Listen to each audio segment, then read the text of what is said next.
Because when you came the previous day, we were discussing the poems, the literary devices, etc. Let's start a revision type from the first chapter, that is the last lesson in your Flamingo.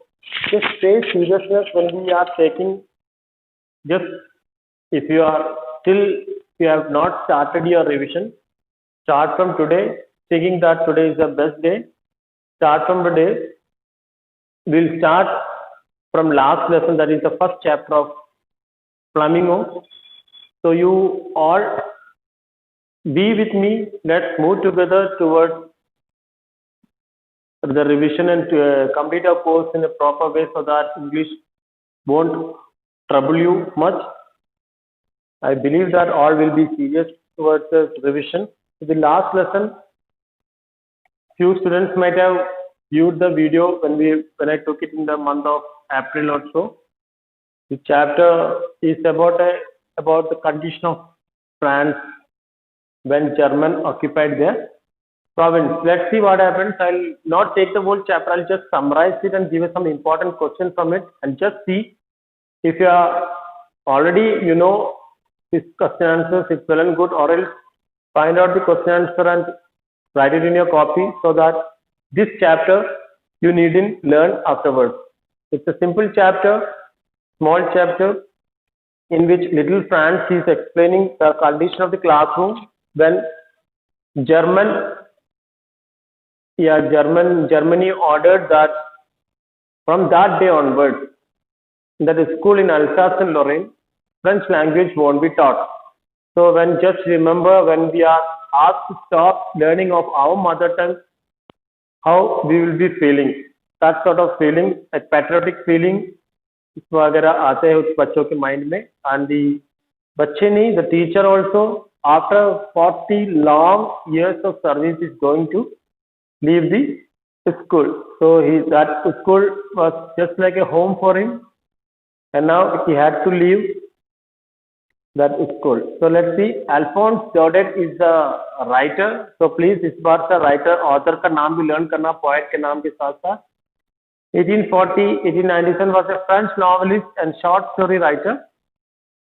Last lesson का बारे में बता रहा था. Is that in the days of Franco-Prussian War, ये France और प्रशिया के बीच में वार हो रहा था 1870-71 में, in which France was defeated by Prussia. Prussia अभी का जर्मन का है, ठीक है. तो फ्रांस डिफीट हो गया, led by Bismarck. तो उस समय the Otto von Bismarck, he was the great ruler of Prussia. So he defeated France. Prussia then consisted of what now are the nations of Germany, Poland and parts of Austria. ये सब मिलाकर था Prussia.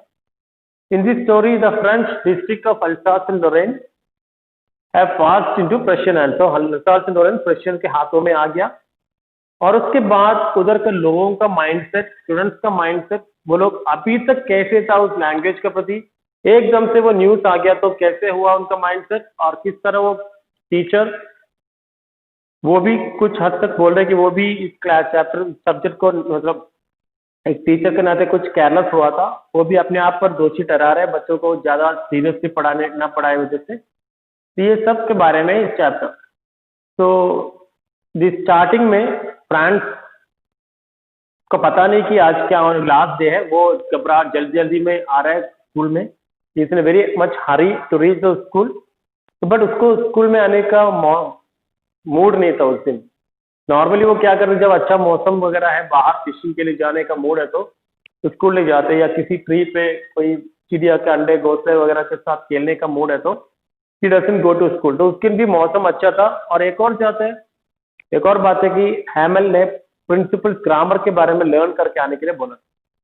Participles, not principal, participles के बारे में. और daily के जैसा फ्रेंड्स कुछ लर्न नहीं किया. He used to neglect it. तो उनको मालूम है हैमल पनिशमेंट देने वाले आज, और लेट भी हो गया, पार्टिसिपल लर्न करके आना है. तो घबराहट में स्कूल जा रहा है. बीच में उन्होंने देखा कि बाहर का मौसम अच्छा है, बट और बर्ड्स वगैरह है, तो ये सब बर्ड्स का चिरपिंग का आवाज आ रहा है, बाहर ज़्यादा अच्छा है स्कूल से भी सोचा. बट फिर उन्होंने अपने माइंड को चेंज करके स्कूल जाने का इरादा किया.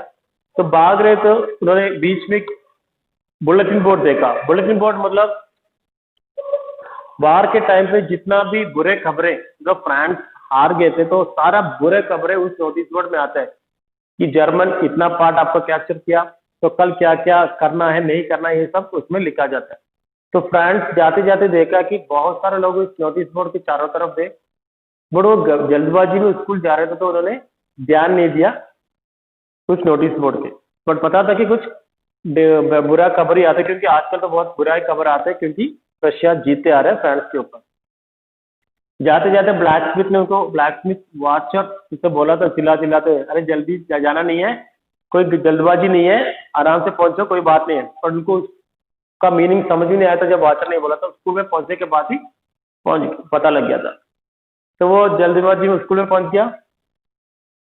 नॉर्मली क्या होता है स्कूल में पहुंचने के उस टाइम में ना, आपको मालूम है स्कूल का बेल लगने का वो टाइम बहुत सारा शोर शराबा होता है, और इस शोर शराबे के बीच में चुप चुप के वो स्कूल के अंदर घुसते थे फ्रेंड्स, टीचर के नजर में ना आते। बट उस दिन it was just like a Sunday, Sunday को स्कूल नहीं होता तो उतना शांत उस तरह का था। Everything was silent day, no noise at all.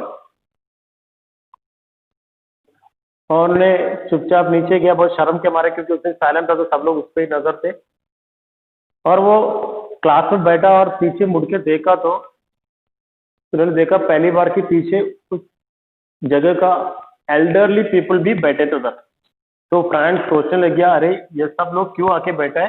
He was very much surprise. उन्होंने ये भी देखा कि हैमल का ड्रेस, जो dress he was wearing, he was एक little black, sorry beautiful green coat पहना हुआ था, frilled shirt and little black silk cap पहना हुए थे एम्ब्रॉयडरी वाला। और वो कपड़े वो स्पेशल ओकेजन पे पहनते थे, जैसे इंस्पेक्शन डे और प्राइस डे पे ही पहनते थे। तो आज हैमल स्पेशल ड्रेस पहना है, तो फ्रांस को लगा क्या कुछ स्पेशलिटी है। और उन्हें चारों तरफ देखा तो there were special people sitting there like Hauser, former mayor, postmaster और सगले अलग अलग लोग they were sitting there. They were singing what is special of that on that day.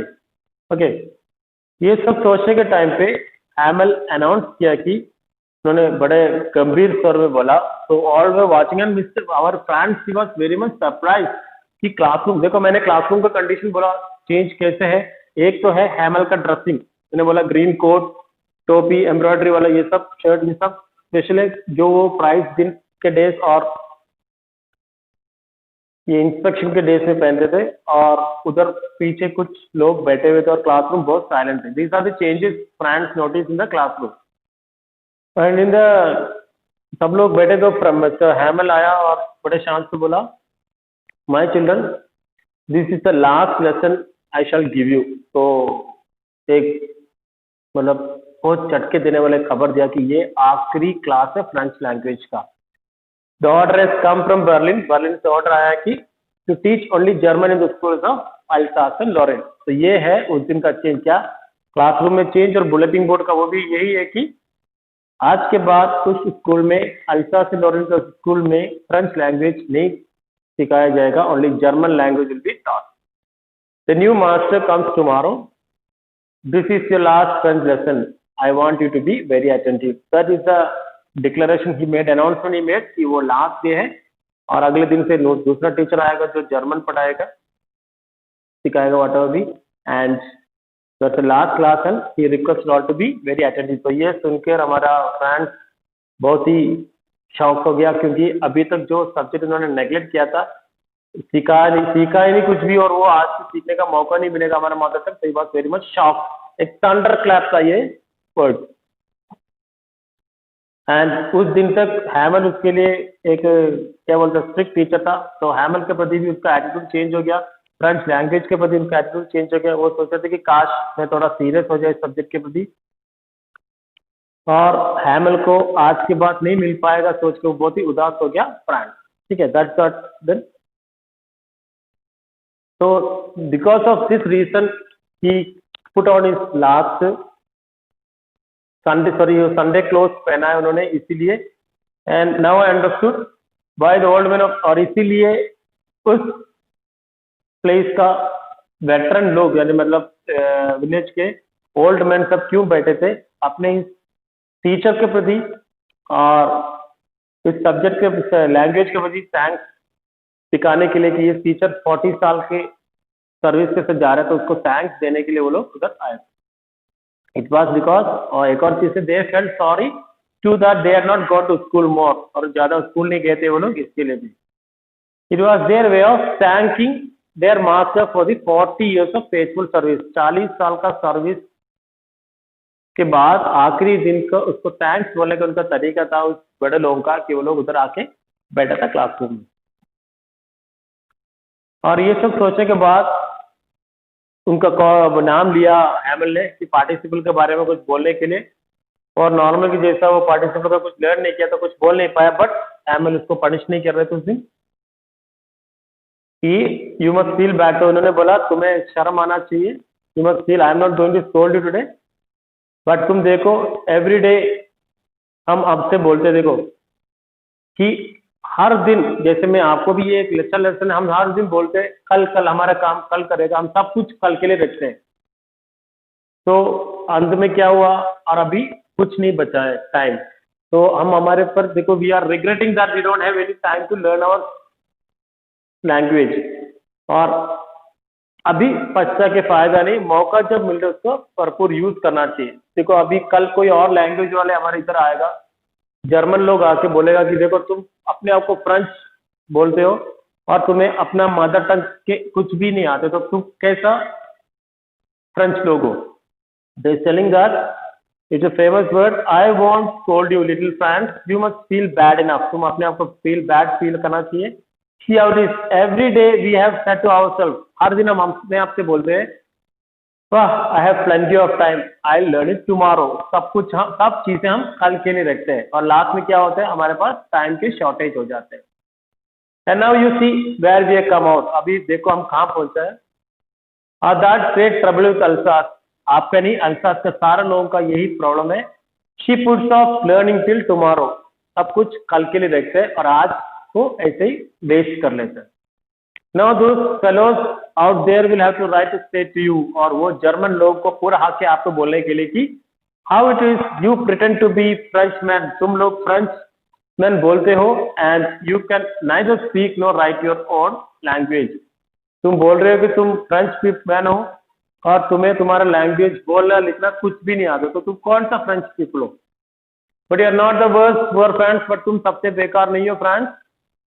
We have all a great deal to reproach ourselves with, हमें बहुत सारा है अपने आप में गिल्टी फील होने के लिए, हमारा जो किया है इस पर डिसअप्रूव करके इसको सुधारने का सबको है अपने proper. This line is very important, we have all a great deal to reproach ourselves, मतलब अपने आप को किया हुआ गलत काम के लिए सोचने के लिए हम सब पे है, हमने सब ने गलत किया है। बट वो हैमल खुद फ्रेंड्स के लिए नहीं, बाकी लोगों को भी इसको मतलब गिल्टी बोल रहे। कौन कौन है? Your parents were not anxious enough to blame, have you learn, तो इवन तुम ही नहीं, तुम्हारा पेरेंट्स भी सीरियस नहीं था तुम्हें भेजने के लिए। They pretend to prefer to you to work, तुम्हें स्कूल भेजने से ज्यादा तुम्हें से काम करवाना वो लोग प्रिफर करते थे। इन द मिल और टू अर्न लिटिल मनी, तो तुम्हारा पेरेंट्स जिम्मेदार है तुम्हारे मिस्टेक के लिए कि वो तुमसे काम करवा रहे हैं तुम्हारे स्कूल भेजने की जगह। और मैं खुद ही ब्लेम ले रहा हूँ, इसके जिम्मेदार मैं भी हूँ। कभी कभी अच्छा मौसम है तो तुम्हें and I have not sent you to water my flowers instead of learning your lesson, कभी कभी मैं तुम्हें लेसन लर्न करने की जगह मैं गार्डन में भेजते मेरा प्लांट्स को पानी देने के लिए। And when I want to go fishing, और जब भी मुझे फिशिंग जाने का ऑर्डर में तुम्हें छुट्टी दे देता, तो मैं खुद पर भी ब्लेम लेता हूँ। आप लोग नहीं, आप खुद स्टूडेंट्स इस सब्जेक्ट को नेग्लेक्ट किया है, पेरेंट्स आपको स्कूल भेजने की जगह आपको काम पे छोड़ते हैं, और मैं टीचर मैं भी इसके लिए जिम्मेदार हूँ जब मैं तुम्हें पढ़ाई करने की जगह पे गार्डनिंग करने के लिए भेजते हैं और अभी फिशिंग जाना होता तो तुम्हें छुट्टी दे देते। और फिर ये बोलने के बाद हैमल एक एक चीज बोला था उस दिन, उन्होंने बहुत सारा बोला अपने ब्यूटीफुल लैंग्वेज के बारे में। उन्होंने फ्रेंच लैंग्वेज के बारे में क्या बोला, देखो it was the most beautiful language in the world. वो ये बता रहे कि देखो सबको अपना अपना language mother tongue will be the most precious one, तो मिस्टर हैमल लास्ट क्लास में फ्रेंच लैंग्वेज के बारे में बता रहे कि it is the most beautiful language in the world, the clearest, the most logical, सबसे logical one, that you must guard it among us and never forget it, कि हम इसको प्रोटेक्ट करना है, हमेशा फ्रेंच लैंग्वेज को प्रोटेक्ट करना है, कभी भूलना नहीं इस लैंग्वेज को। Because when people are enslaved, ये बता रहे कि जर्मन जब हमें स्लेव बनाते हैं तो हमारे पास इस स्लेवरी का, इस जंजीरों को तोड़ने का की हमारे पास हमारा मदर टंग है। एज लॉन्ग एज द लोग pass to the language is as if they have the key to the present, तो अगर हम हमारा मदर टंग अपने पास रखेगा तो हमारा फ्रीडम का की है ये language. That's what he told about mother tongue. फिर उन्होंने ग्रामर के बारे में लेसन लिया उस दिन, और उस दिन पता नहीं इतना, जब तक इतना दिन हो गया फ्रेंच ये हैमल पढ़ा रहे थे, अभी तक मुझे कुछ भी समझ नहीं आया फ्रेंच को, बट आज पहली बार सब कुछ क्लियर समझ में आ रहा था, एक एक वर्ड जो बोल रहे थे सब कुछ क्लियरली समझ में आ रहा था। It will seem very easy. तो अभी तक मैंने इतना केयरफुली लर्न नहीं किया, बट आज पहली बार केयरफुली लर्न कर, इसीलिए पेशेंटली कर रहे थे, सब कुछ मुझे बहुत अच्छी तरह समझ में आ रहा था। ग्रामर के बाद वो राइटिंग करवाया, कुछ राइटिंग के लिए लिखवाया, और अभी लिख लिया हमने Alsace France, Alsace France, Alsace लिखवाया उन्होंने। और जब भी फ्रांस ऊपर देखते तो हैमल मोशनलेस होकर खड़े होते, वेरी इमोशनल थे उस दिन। और वो मानो देखो जस्ट ए फीलिंग 40 इयर्स के बाद उस क्लासरूम का देखो, उधर का एक एक प्लांट, एक एक ट्री का एक एक पत्ते, मतलब दैट मच उनको फेमिलियर था उस जगह पे, और क्लासरूम का भी। तो वो 40 इयर्स लॉन्ग सर्विस के अपने जिंदगी का मेजर टाइम उन्होंने क्लासरूम में स्पेंड किया है। तो वो उनको मालूम है कि आज के बाद नहीं करना, तो वो एक एक चीज को बहुत प्यार से देख रहे हैं, उधर बाहर का ट्री का, गार्डन का, क्लासरूम एक एक चीज को बस seeing it as if it is fixing it in his mind and vision.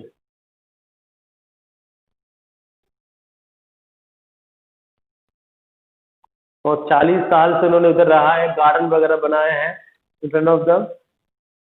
Only the desk है, देखो बाकी सब चेंज हुआ, बेंचेस और डेस्क का कुछ पेंट्स वगैरह, इतने साल बच्चे बैठा इसलिए चेंज हुआ होगा, बाकी सब चेंज है, इससे बाकी सब कुछ चेंज नहीं हुआ।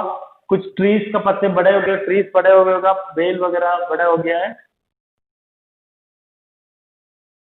और बट मिस्टर हैमल को सब कुछ ओवरकम करने का करेज था, सब कुछ फेस करने का करेज था उसमें। अब राइटिंग के बाद वो हिस्ट्री के बारे में कुछ पढ़ाया, फिर बेबीज का वो जो नर्सरी राइम का टाइम आ गया, फिर मिस्टर हॉसर ना इसका प्राइमर मतलब एक रिलीजियस बुक का कुछ लाइन्स लर्न किया, स्पेल लेटर्स विद दम। तो हॉसर एक रिलीजियस बुक का कुछ वर्ड बोला उन्होंने, और उस इमोशन में बहुत इमोशनल हो रहा था, हमें रोना भी आया और हंसना भी। रोना इसलिए कि वो एक इमोशनल भरा सीन है, बट उनका बोलने का तरीके से हमें हंसना भी आया, ठीक है। All at once church clock 12 बज गया, उधर चर्च का 12 बजे का टाइम हो गया, that means school wind up करने का टाइम हो गया। देन एंशुलस कैथोलिक डिवोशनल सॉन्ग भी आया उस समय। At the same moment trumpet मतलब बाहर जर्मन सोल्जर्स का ड्रिलिंग का आवाज आ रहा है, उसका आर्मी का मार्च पास्ट का आवाज भी आया। काउंटर अंडर हैमल स्टूड अप, उस समय हैमल खड़े हो गया, 12 बजे हो गया, क्लास का लास्ट मोमेंट आ गया। So he was very pale. Just think when an institution somewhere he was there for such long time. He was very serious, very emotional. And chair बैठा, अपने चेयर से खड़ा हो गया, और मैं अभी इतना लंबा उनको कभी भी मतलब फील नहीं किया, बहुत लंबा फील हो रहा था, मतलब he was feeling so proud. And my friends वो कुछ बोलना चाह रहे थे, but आवाज बाहर नहीं आया। Then he turned to the blackboard पर उन्होंने कुछ लिखा, took a piece of chalk and bearing on with all his might, पूरा strength, कठोर से इकट्ठा करते उन्होंने लिखा Viva la France, मतलब long live France। तो अपने मदर टंग इतना प्यार करके उन्होंने लिखा Viva la France, that is his last words on the board, which means long live France। और ये स्टॉप करते हुए बात लिखने के बाद स्कूल इज डिसमिस करते बोलते हुए बड़े इमोशन के साथ वो उधर से चले जाते। So my dear students, read this chapter properly, listen to the video properly. Any line, anything you did not understand, you are very free to ask. But if you are clear with all things, you can write any question which is comes from this chapter, which come from this chapter. So let me give you some few questions regarding this chapter so that you can check whether you know it. If you know the answer by yourself, बिना देख के लिखो. If you are having a doubt regarding it, you can consult me. Yeah, you can consult a book and write an answer of your own, so that this chapter will be once and for all. We can keep it in a corner after learning it. Okay. First question. Take down. What was the mood in the classroom when Hamel gave his last French lesson? Take it down fast. What was the mood in the classroom when Hamel gave his last French lesson? Normally बहुत voice noisy होता है, उस दिन का mood कैसा था? What was the mood in the classroom when Hamel gave his last French lesson? Second question. How did Franz react to Hamel's declaration that that was their last French lesson? How did Franz react to Hamel's declaration that that was their last French lesson? Hope it's clear. Third question. What a thunderclap these words were to me. What a thunderclap these words were to me. Which are the words mentioned here? कौन से word के बारे में mentioned है? मैंने आज explain किया था. ये French with this is the last French lesson इसका वो लिखना आपको. ठीक है, Hamel का declaration. Next question. What change came over France नामक स्टूडेंट में क्या चेंज हुआ जब ये सुनने के बाद? What change came over France after he heard Hamel's announcement? After he heard Hamel's announcement. Next question. What was tempting France to keep away from school that day? उस दिन स्कूल न जाने के लिए क्या टेम्प्ट कर रहा था उसको, क्या मोटिवेट कर रहा था? What was tempting France to keep away from school that morning? उस मॉर्निंग बाहर का मौसम उसके बारे में बताना है आपको. What was tempting France to keep away from school that morning? Next question. What was unusual about Hamel's dress and behavior that day? What was unusual about Hamel's dress and behavior that day? Next question. What had been put on bulletin board that day? उस दिन का bulletin board में क्या लिखा गया था? आप लोगों को मालूम हो गया होगा कि फ्रांस अल्सास एंड लोरेन के स्कूलों में आज के बाद फ्रेंच लैंग्वेज नहीं सिखाया जाएगा. Next question. Who did Hamel blame for? Who did Hamel blame for the neglect of learning of French language? तीन लोगों को, स्टूडेंट्स को, टीचर को, पेरेंट्स को, के तीनों के बारे में मेंशन करना है. Who did Hamel blame for neglect of learning? Students को कैसे? स्टूडेंट्स लर्निंग को कल के लिए रखते हैं. They keep everything for tomorrow. Parents, they prefer to send them to work rather than sending them for school. And teacher Hamel खुद से बोलते हैं कि वो कभी उनको लर्न करने की जगह पे गार्डनिंग के लिए भेजते हैं या जिस दिन फिशिंग के लिए जाते हैं तो उस दिन छुट्टी देते हैं. ठीक है. Next, explain the line. Will they make even the pigeons sing in German? Even pigeons को जर्मन लैंग्वेज में सिंग करने के लिए मजबूर करेगा जर्मनी. ये question. Explain. Will they make even the pigeons sing in German? Okay. Next question. What did Hamel tell the people? What did Hamel tell the people in the class about French language? What did Hamel tell the people in the class about French language? French language के बारे में हैमल ने क्या बोला? Last में बता, जैसे clearest language, most logical, वो लिखना आपको. Next, why were the elders of the village sitting in the class? Elders उस दिन क्यों बैठ रहे थे? इसका भी डायरेक्ट आंसर दे रखा है. Why were the elders of the village sitting in the class? Next question. Last में हैमल क्या लिखा बोर्ड पे, इसका मीनिंग क्या है? What did Hamel write on the board? What did Hamel write on the board towards the end of the class? And what does that mean? What words did Hamel write on the board towards the end of the class? And what does that mean? What words did Hamel write on the board towards the end of the class? And what does that mean? And the last and a very important question. We have all a great deal to reproach ourselves with. We have all got a great deal to reproach, R-E-P-R-O-A-C-H.